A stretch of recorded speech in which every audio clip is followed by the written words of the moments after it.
La plupart des individus ont trois visages. Le premier est celui qui montre au monde et aux personnes étrangères.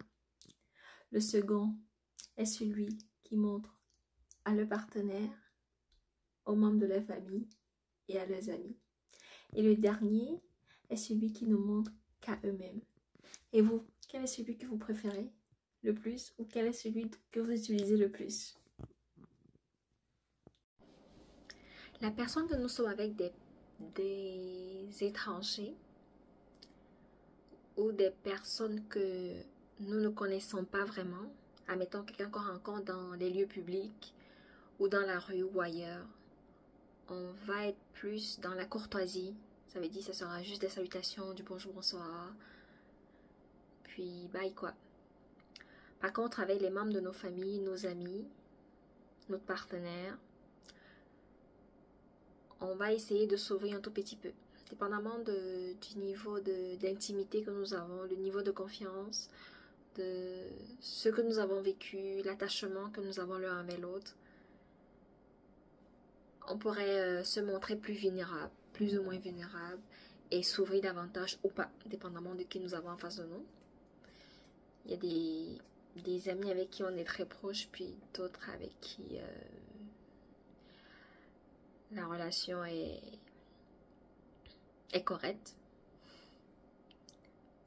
Elle n'est pas superficielle, elle n'est pas très profonde non plus. En fait, elle est là.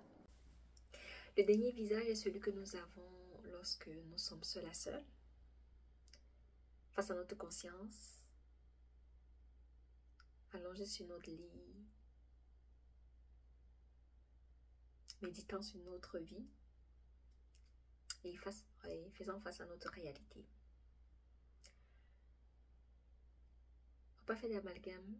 Quelqu'un qui garde certaines choses pour elle ou pour lui, ça ne veut pas dire que cette personne-là est hypocrite ou n'ait pas eu personne de confiance. Non, ça dépend toujours du niveau d'intimité que vous avez et à quel stade de la relation vous êtes et de la confiance que la personne vous fait en fait.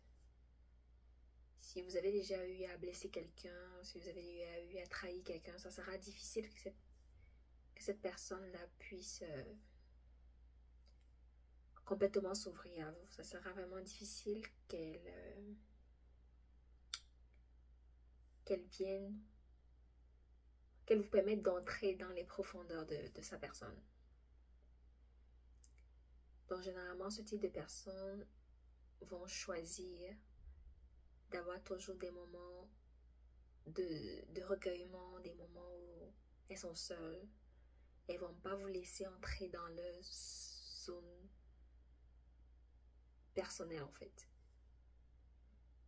Pas par méchanceté, mais c'est plus une façon pour elles de se protéger et de rester concentrées sur les objectifs, rester concentrées sur le projet, de se ressourcer. C'est vraiment le petit cocon en eux. En fait, il ne faut pas voir ça de façon négative que non, il me cache ceci ou elle me cache cela ou elle me rejette ou elle me fait pas confiance. Non. Tout dépend vraiment de comment est-ce que vous vous êtes présenté à la personne, comment est-ce que vous vous comportez avec elle et comment est-ce qu'elle se sent aussi. Parce que il faut le sentir, il faut s'écouter aussi. Il faut le faire quand on se sent prêt. Si on le veut, c'est pas une obligation. En fait, si vous avez aimé cette vidéo, n'hésitez pas à laisser un petit pouce bleu, à laisser un commentaire, à partager avec quelqu'un de votre entourage. Merci. Bonne journée, portez-vous bien.